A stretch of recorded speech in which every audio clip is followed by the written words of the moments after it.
Hey everybody, Merry Christmas, Happy Hanukkah, Happy Kwanzaa, Happy Holidays, whatever it is you celebrate. And now today I'm going to do a certain video. I'm going to do a little bit of a start of a monthly video segment that I want to do for my channel to give you guys kind of an anime, Blu-ray, gaming update, kind of give you a sense of what my tastes are, and just get you a little bit more acquainted of stuff I liked and maybe we could talk about. Anyways, without further ado, let's get right into this. Starting off with the movies. Now, first off, we have The Big Lebowski, starring Jeff Bridges, John Goodman, Steve Buscemi, Julianne Moore, and to be perfectly honest, I was never really a huge fan of The Big Lebowski. I saw it once on Netflix, and I just watched it out of curiosity because I heard everyone say it was insanely funny and a cult classic.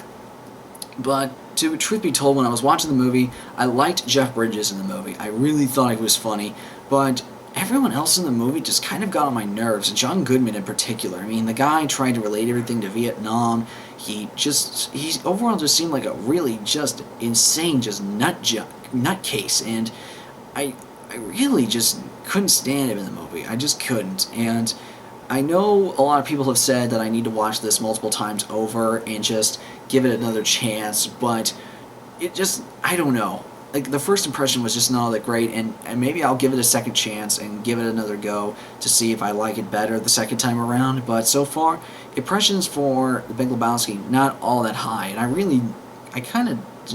don't know really what to think of this movie.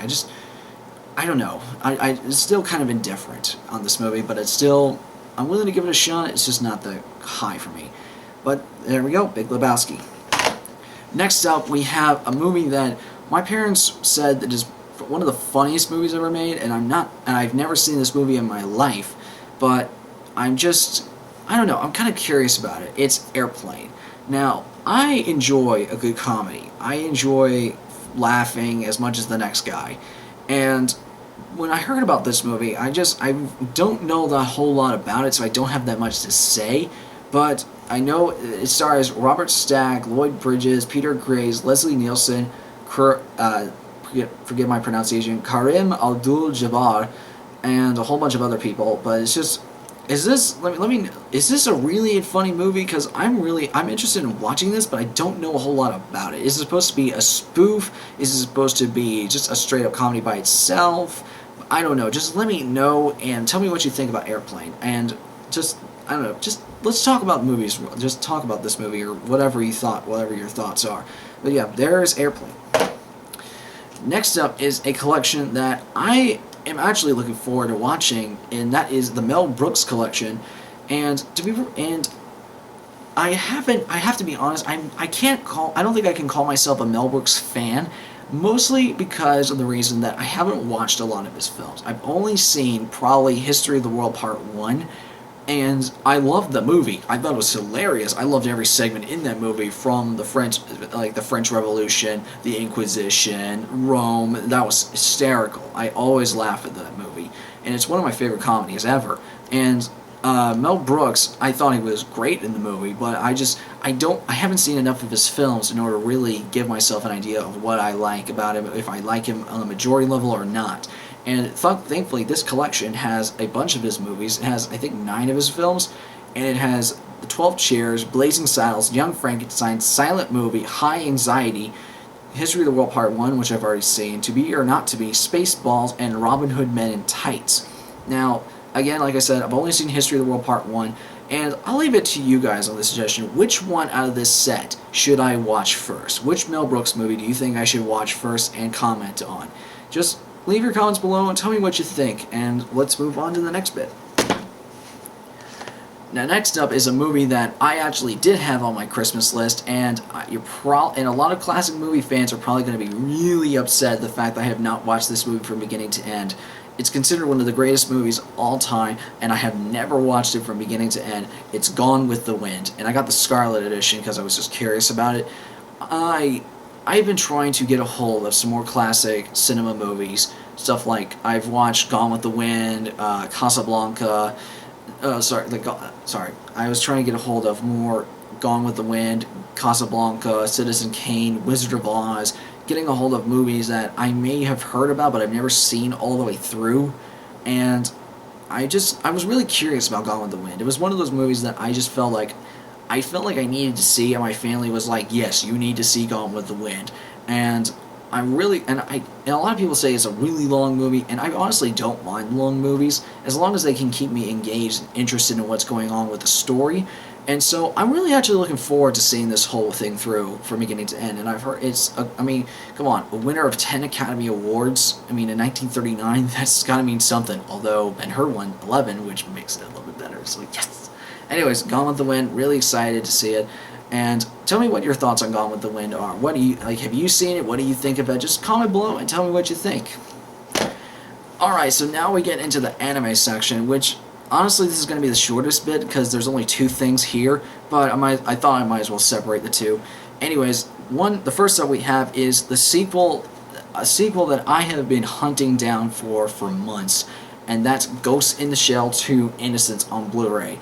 I heard the DVD transfer was horrible, and like the subtitles were just like they just didn't match up. Some of it just misspelled, or hell, not even the right words were used in the sentences, and the picture quality was terrible. But I heard the Blu-ray fixed all those problems, so I'm really excited to see Ghost in the Shell 2. I love the first movie. I really like cyberpunk science fiction-ish anime. And Ghost in the Shell is among one of, if not my favorite franchises in anime ever, along with stuff like Kenshin, maybe Yu Yu Hakusho, just really good, like Ghost in the Shell, really good anime franchise. I can't wait to see it. I'm not going to go into this movie expecting it to be as good as the first one, but I'm really hoping it's a good sequel, and I hope that at least it is a good continuation of the Ghost in the Shell story, because from what it says here, it's supposed to be months after the end of the first one, which I'm really hoping continues the story of maybe Matoko's Parker Bateau and Togusa, like all the other Section 9 people. Maybe you see Motoko a little bit, but I can't wait to see Ghost in the Shell 2: Innocence. I finally have it in my collection. I'm so happy, and now to hunt down Standalone Complex on Blu-ray, but that's for another time. And next up is, and probably the biggest box set that I own or have received this Christmas, and that is the Katana Katari Volume 1 Premium Edition set.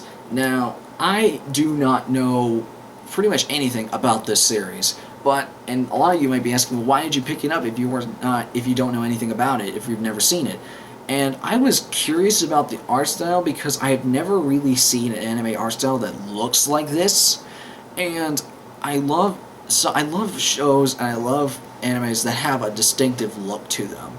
And this one involved feudal Japan, which is a subject matter that I'm always interested in since I'm a history major. And just seeing like a certain quest or a journey, and from what I know about this, from what I have heard about this story, it's involving the 2 main characters here. I don't know their names, I apologize. And involves them hunting down and gathering up these swords, these legendary swords. Again, don't know a whole bunch about it, so that's pretty much all I know of the basic gist of the show. And I'm really curious about seeing it. If you've seen Katana Katari, let me know what you think about it. And I know this technically doesn't count as part of it, but I call this as a part of the Katari trilogy.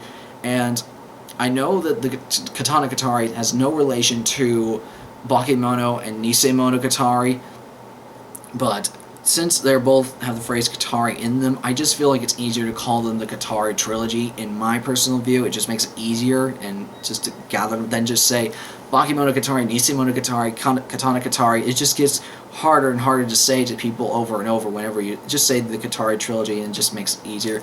Anyways, I'm really interested in looking into this show. I hope it's good, and if it's good, I'll pick up the 2nd edition, or the Volume 2, as they say it. And yeah, just really interested in seeing it.